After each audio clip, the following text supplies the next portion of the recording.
제가 MBTI에 대해서는 좀 양가적인 태도를 갖추고 있어요. 왜냐하면 제가 칼 융에 대해서 공부를 많이 했고, MBTI는 그 사상적 원조가 칼 융인데, 근데 융의 사고에서 벗어나는 면들을 MBTI 테스트에서 제가 많이 볼 수 있어요. 그 큰 위험은 무엇이냐면, 나름 우리의 성찰에 도움을 주지만 어떤 틀에 자신을 집어넣게 하는 폐단이 있을 수 있습니다. 그래서 제가 여러분한테 MBTI는 좀 그 주의 깊게 다뤄주십사 하는 말씀 드리고 싶고, 너무 사로잡히진 않았으면 하는 그런 생각이에요. 그리고 사실 우리 이 회복 탄력성 강좌에 나중에 중후반부에 이 MBTI에 대해서 제가 다시 끄집어내서 보다 상세하게 말씀드릴 기회가 있겠습니다만, 오늘 그 정도만 말씀드릴게요. 근데 어쨌든 간에 MBTI의 원조였던 칼 융의 인간 인식의 네 기능, 감각, 사고, 감정, 직관 다 아시죠? 이걸 놓고 보자면, 감각은 저기 뭐가 있네? 여기 컵이 있네? 라는 것을 파악하게 해주고요. 그리고 사고는 이게 보니까 전에 내가 알고 있었던 그 데이터베이스하고 연결해서 이게 컵이구나 라는 것을 알게 해줍니다. 근데 감정은 이게 이 좋은가 나쁜가, 그것에 대해서 기분을 살펴보는 것이에요. 이렇게 마시면 시원하니까 좋다 이렇게 얘기할 수 있겠죠. 직관이라는 것은 이게 나한테 필요한가 안 필요한가, 유의미한지 그것에 대해서 판정을 내리는 것입니다. 그래서 우리 인간은 우리 앞에 사물, 현실을 볼 때 이 융에 따르면 이 네 기능을 다 사용해서 언제나 파악하면서 간다는 얘기죠. 근데 문제는 무엇이냐 하면, 우리가 근대 이후에 길들여져 있는 이 과학적인 인식이라는 것은 감각과 사고는 매우 중시하지만 감정과 직관을 제대로 대우를 못 해준다라는 지적을 할 수가 있겠어요. 그런데 우리들 인간들은, 보통 사람들은 여전히 일상에서 이 인식의 네 기능을 다 쓰고 있습니다. 왜냐하면 여기 영어로 또 아까 비슷한 말 하는 걸 보시면, 인간은 want to know what matters, 뭐가 중요한지를 알고 싶어요. What that matter is made of, 그 matter가, 그 물질이 무엇으로 만들어지는지 과학적인 탐구보다도 그게 나한테 필요한지 어쩐지, 좋은 물건인지 어쩐지, 해를 주는지 그거를 이해하고 싶어하는 게 인간이란 말입니다. 그래서 이 인간의 사물과 현실에 대한 이해에 있어서 감정적이고 직관적으로 파악하는 것을 존중해야 된다는 의견이 이미 19세기 말서부터 대두가 됐고, 그것을 제시하신 분이 여기 이제 제가 그려놓은 독일의 철학자 에드문트 후설 선생이십니다.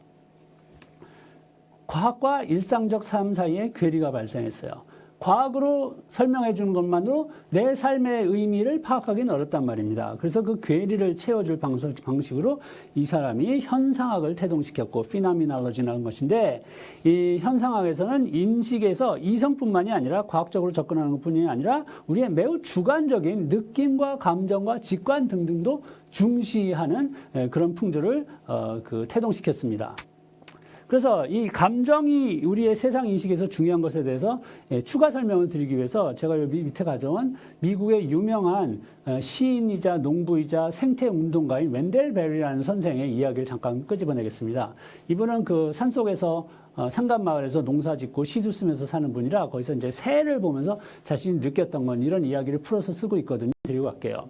자, 우리가 자신 앞에 있는 새, 예쁜 새가 날아왔을 때 그것을 어떻게 보고 인식하느냐, 그것을 좀 도식적으로 과학하고 그리고 감정적으로 보는 것으로 나눠서 설명하면 이렇게 말씀드릴 수가 있어요. 과학은, 또 감정은 어떻게 보느냐? 과학은 객관적이고 냉정한 자세를 봅니다. 이게 과학의 자세예요. 냉정해야 돼요. 정을 주고 주관적으로 보면 안 돼요. 이건 과학이 흐려져요. 그래서 과학자의 미덕은 열정을 죽이는 dispassionate 자세라고 얘기하지 않습니까? 당연히 저렇게 봐야 되겠죠. 그런데 베르 씨는 자기한테 날라온 새를 그렇게 보지 않는다는 것이에요. 자신은 주관적으로 애정을 갖고 본다는 것입니다. 그러니까 이걸 주관적이라는 게 무슨 얘기냐? 저 새는 어떤 새 종류의 어떤 강목에 속하고, 그리고 유전자적으로는 어떻게 분석이 되고, 이런 이야기를 하는 게 아니라, 이렇게 보는 거예요. 저 예쁜 새는 왜 하필 오늘 나한테 날아왔을까? 이렇게 보는 것입니다. 예쁘다고 애정을 갖고 보죠. 그리고 왜 나한테 날아왔을까? 이렇게 보는 건 주관이다 못해 거의 자뻑에 이제 넘어가겠지만, 그런 식으로 본다는 것이에요. 굉장히 두 가지 그 태도가, 차이가 여기서 엿보이시죠? 근데 과학적으로 보는 시각은 이걸 잘한다라고 베르 씨는 말을 합니다. 그러니까 내 앞에 날아온 그 새라는 대상에 대해서 정의를 내릴 수가 있어요. 어떤 종류의 새이고, 그리고 분류를 할 수가 있어요. 그리고 체계화시킵니다. 내가 기존에 가지고 있었던 정보 체계에 편입을 시켜서 정리를 해서 딱 인식을 합니다. 굉장히 이성적으로 봐요. 그런데 베일 씨는 주관과 애정을 가지고 새를 볼 때 정의 분류 그런 건 못해도 저 새를 존중하고 배려하고 돌보는 것은 더 잘할 수 있다는 주장을 하고 있어요. 예쁘니까 저 새가 조금 더 즐겁게 놀다가 갈 수 있게 해주기 위해서 내가 뭘 해줄 수 있을까? 뭐 먹이라도 그 나눠줄 수 있을까? 다음에 또 오게 하기 위해서는 어떻게 해야 될까? 뭐 이런 마음을 갖는다는 얘기죠. 사실 지금 그 한국 땅에도 생태계의 여러 현장을 보면 그 철새들이 도래할 때 계속 오래 머물러 있기를 바라는 마음에 이러한 주관과 애정을 가지고 대하는 주민들의 이야기들을 뉴스로 여러분이 접하실 수 있어요. 자, 이 두 가지 시각을 볼 때 과학적으로 보는 그 태도는 결국 추상적인 정보를 남기게 된다는 얘기입니다. 추상적이라는 것은 이론화됐다는 것이고요. 그리고 어떤 보편성을 문자화해서 기록해 놓는다는 것을 얘기해요. 그러니까 백과사전 지식이 되는 것이에요. 그 새에 대해서. 근데 감정을 가지고 베리 선생처럼 봤을 때는 구체적인 생명과 공생한 경험이 남게 된다는 얘기입니다. 그러니까 우리의 과학적 지식에 보탬을 주지는 않을지 몰라도 내가 그 새하고 이런 추억을 쌓았다 이런 느낌이 남다는 것이에요. 매우 그 센티멘탈하다 뭐 이렇게 감상주의적이다라고 지적을 할 수도 있겠습니다만 그러나 제가 던지고 싶은 말씀은 이것이에요. 과연 과학적인 태도만이 저 새를 인식하는 유일한 길인가? 최상의 길인가?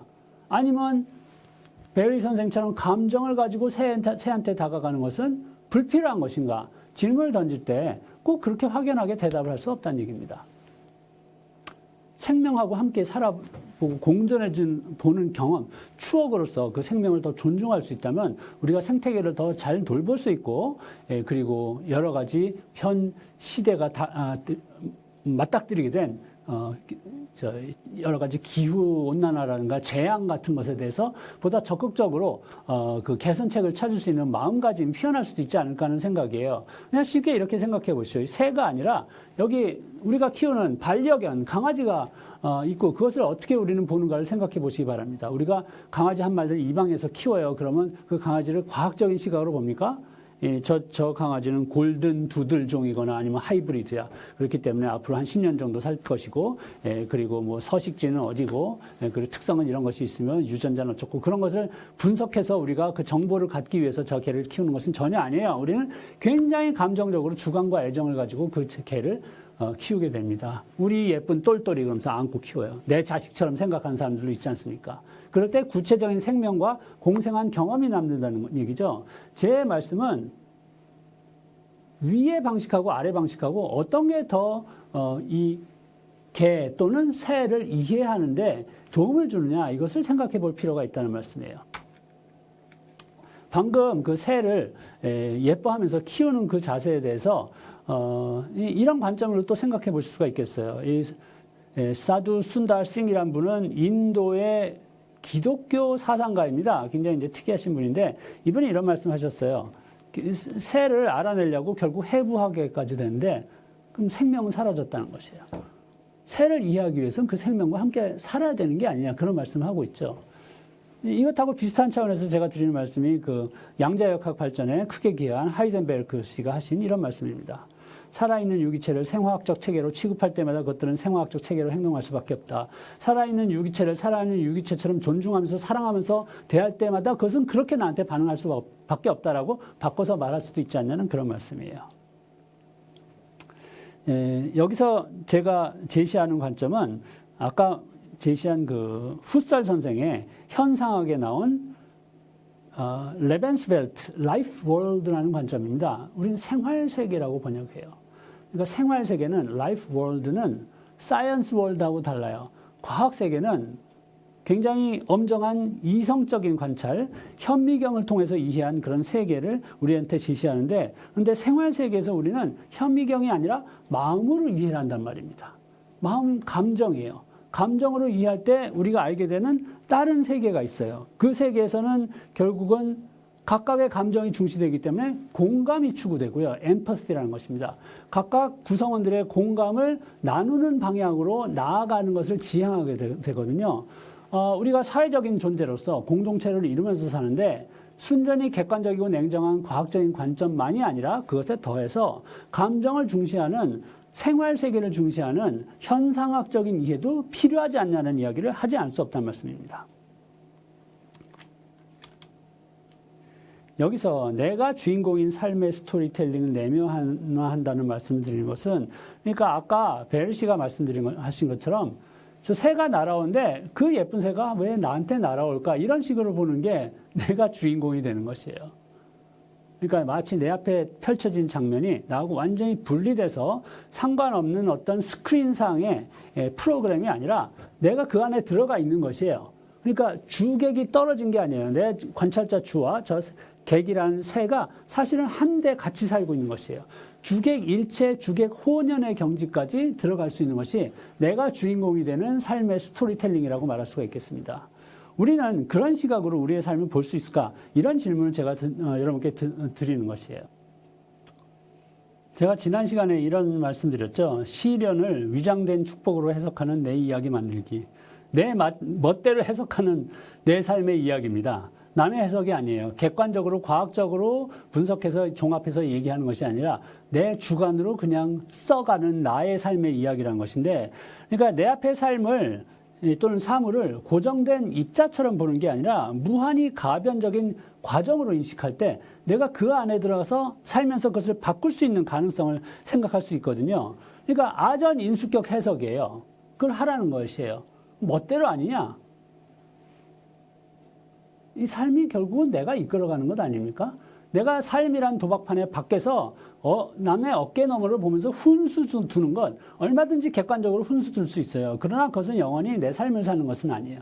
훈수 들기 그만들고 판에 뛰어들어서 내 판돈 걸고 살떨리는 도박을 하면서 내가 이기려고 노력할 때 그것이 나의 라이프 월드, 생활 세계가 됩니다. 거기선 내 이야기를 내가 써가게 되는 것이에요. 더 이상 객관적인 지표로만 보지 않고 주관적인 나의 감정, 직관까지 다 동원해서 인생을 파악하게 되는 것이고, 그런 스토리를, 그런 이야기를 내 삶에 대해서 쓸 수 있는 자세를 제가 여러분께 말씀드리는 것입니다.